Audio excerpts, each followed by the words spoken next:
Hey, what's up guys, I'm Jordan Still. If you've seen me before, it's very likely that you've seen me doing a lesson of some Joe Bonamassa licks. But today I'm changing it up a bit because as you may know, Joe Bonamassa has quite the guitar collection. And for the last 10 plus years or so, Joe has been partnering with Epiphone, pretty much doing affordable reissues of his vintage guitars from the 50s and 60s. And today we're gonna be checking out his latest model, the new Epiphone Joe Bonamassa 59 Les Paul Custom. All right, let me know in the comments how you think it sounds.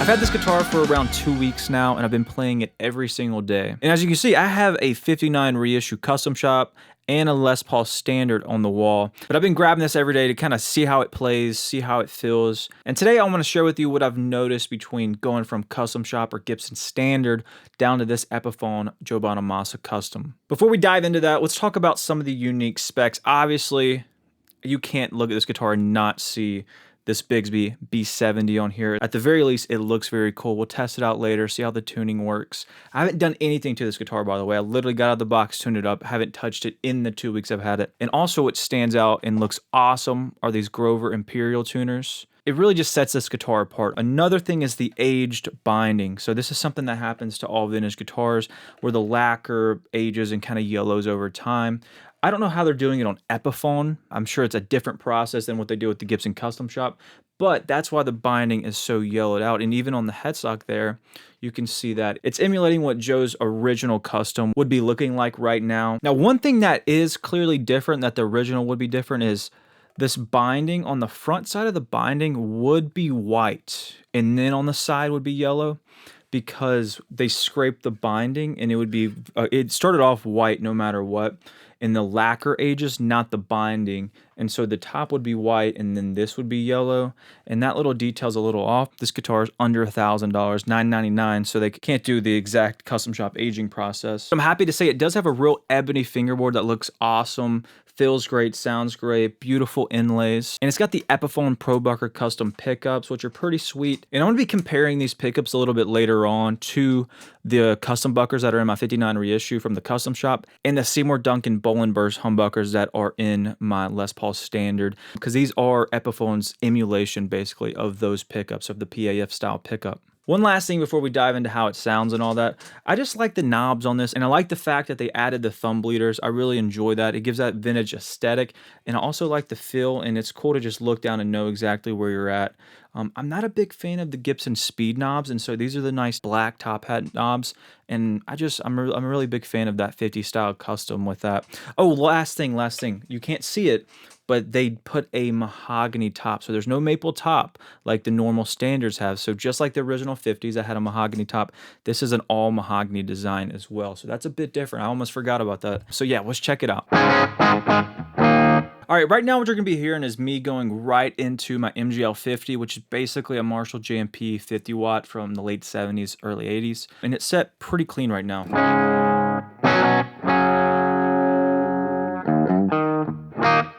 And if you're hearing a little bit of reverb, it's coming from the UAFX Golden Reverberator.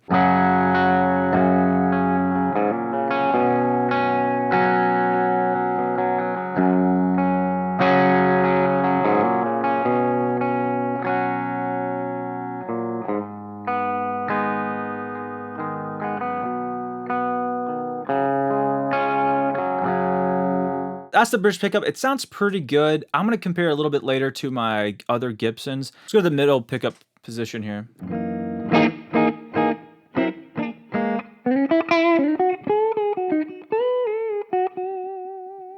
I'm actually a big fan of the middle pickup position. It's probably my favorite Les Paul sound is actually a good middle, like, you know, having both pickups going.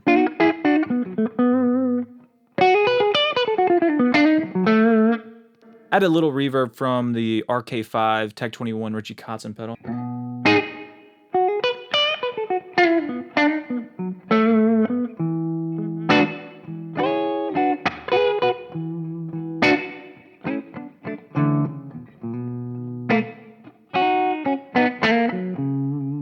Very nice. All right, let's go to the neck pickup, hear how that sounds. Turn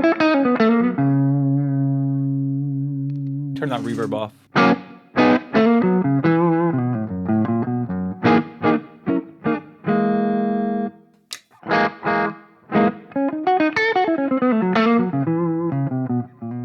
Right away, it's a bit murkier sounding of a neck pickup. Not too bad, but it's not as clear as I'd like it to be.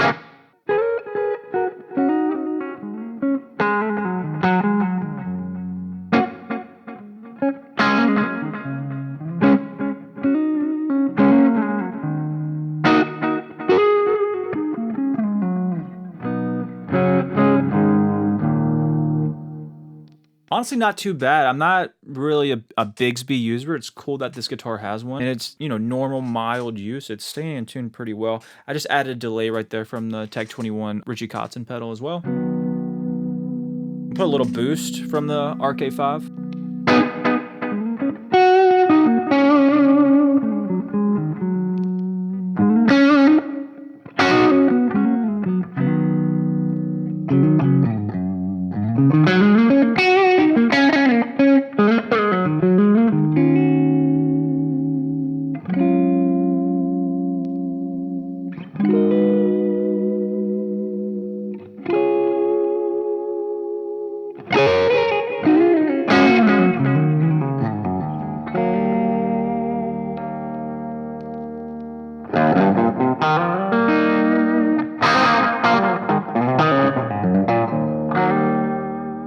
Well, there's the clean sounds.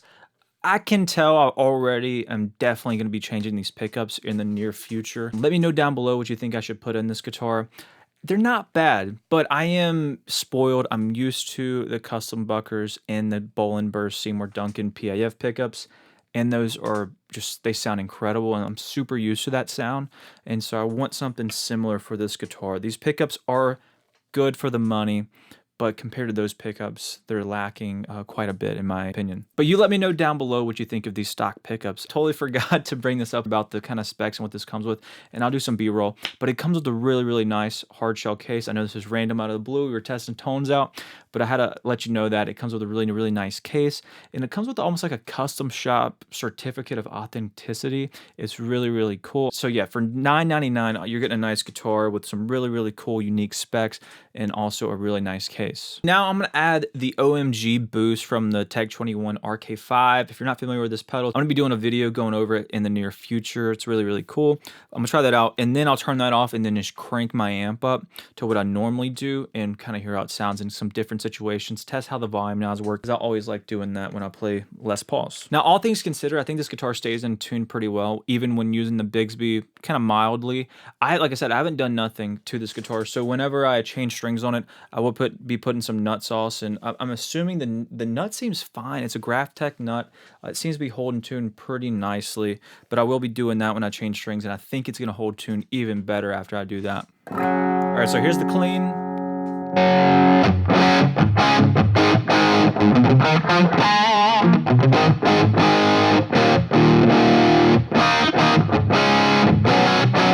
That's the same sound on my amp, but with the OMG.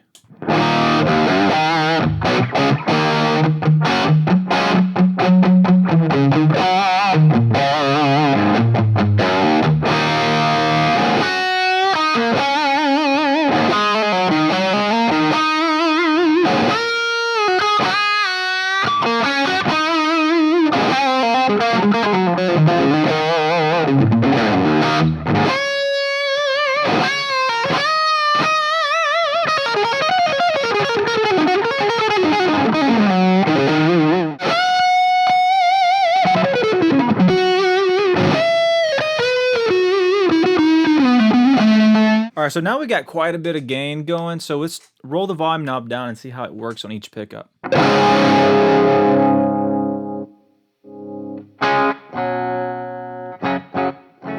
So I got the OMG and the boost on in this pedal, so there's a lot of drive going. And it still cleans up to that.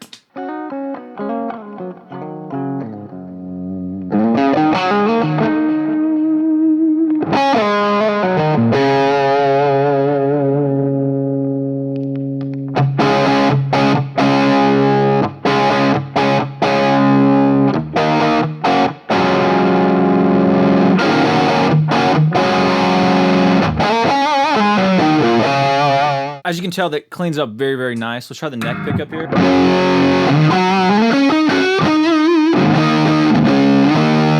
So that's all the way up. Let's roll it down a little bit. All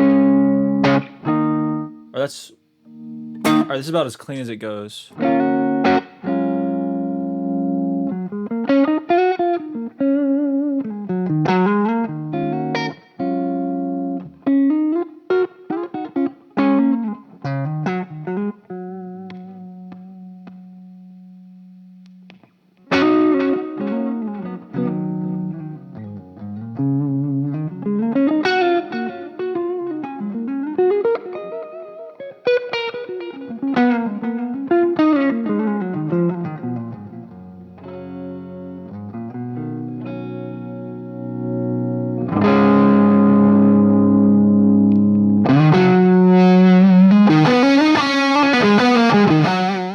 To 6 weeks later.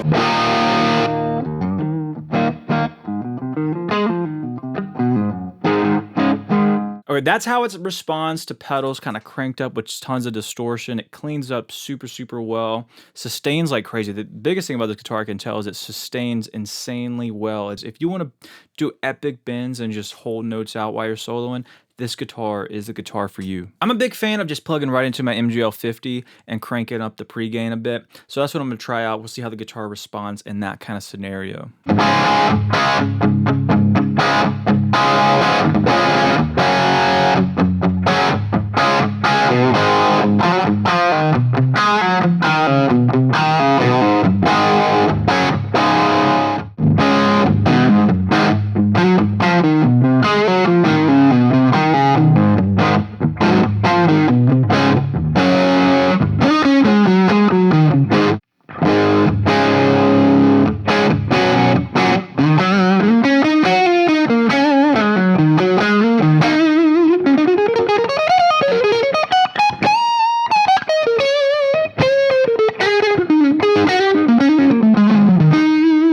I'll check the cleanup and see what it does, kind of just plugging right into the amp with this setting.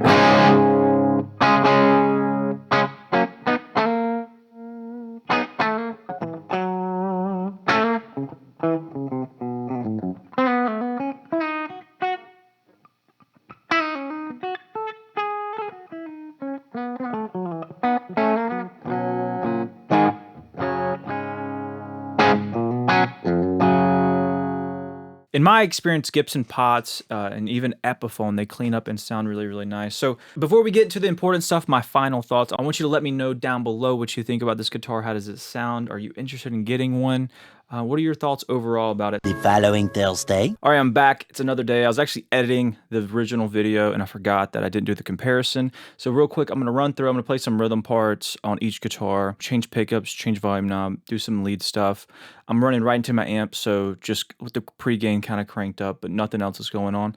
And I'm going to try to edit it where they kind of seamlessly go between each other so you can hear what's going on sound-wise. This is missing a high E string, so I won't be playing the high E string. And I haven't played this guitar in like a month or two, and I miss this thing. This is the custom shop. So I'm going to go custom shop, 59 reissue, to standard, to the Epiphone Joe Bonamassa, and I'll kind of cycle through back and forth between those, going through the different sounds. So this is a 59 right into my MGL 50.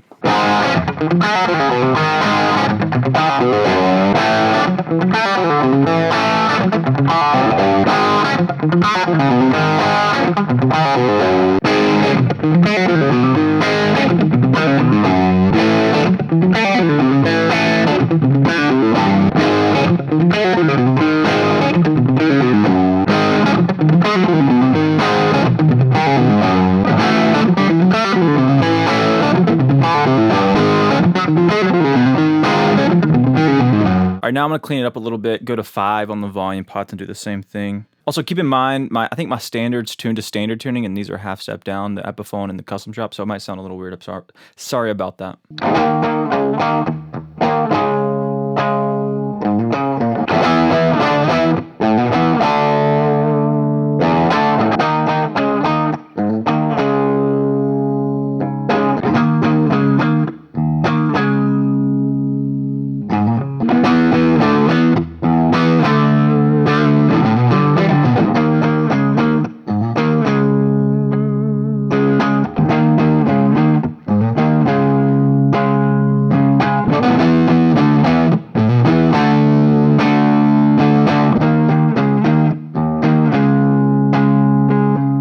All right, we'll go to 3.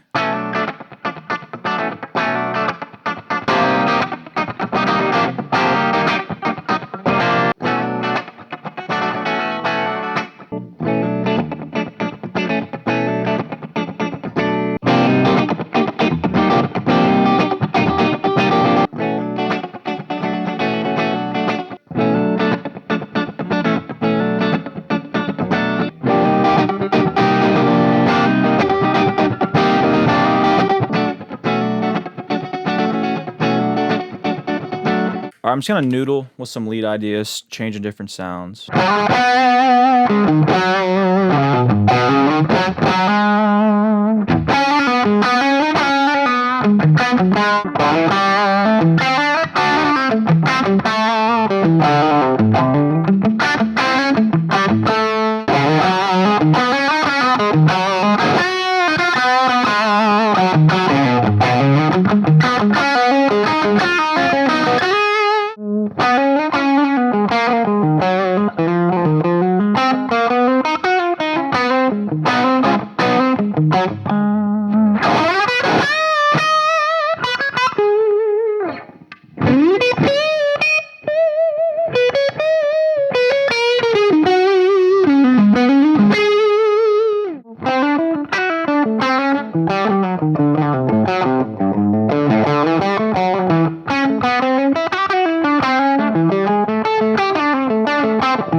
right, well, there it is. That's the comparison tone-wise between all three Les Pauls. A couple things that stand out to me. This guitar, like the bridge pickup in the hands, it feels weak. I don't know why. At least in the room as I'm playing it, the neck pickup is super muddy and not clear. The other thing is the volume knob taper, how it sounds when you're rolling it down. It just loses so much volume. Hopefully when I edit this, I agree with what I'm saying here. In the room playing it, it felt like those kept the volume and cleaned up, and they kept the articulation, where this, especially on the neck pickup, just got muddy and cloudy and got weak, just super, super weak, where those kept the clarity, they kept the power as well. So let me know what you guys think down below of the differences, because I mean, that's what's kind of standing out to me the most here, just sitting down playing it back to back. I'm actually really glad I did that, because that was very interesting for me playing this guitar right after those. A couple things I'm noticing too that I might have to look into fixing about this guitar. I feel like, at least compared to these guitars in playing it, it actually, like playing down here especially, feels weird. I think the nut is cut too high maybe. Now I'm going to change strings and lower the action, try to get it set up, but just visually and how it feels, the strings feel different on this guitar, especially down here in the open kind of chord range.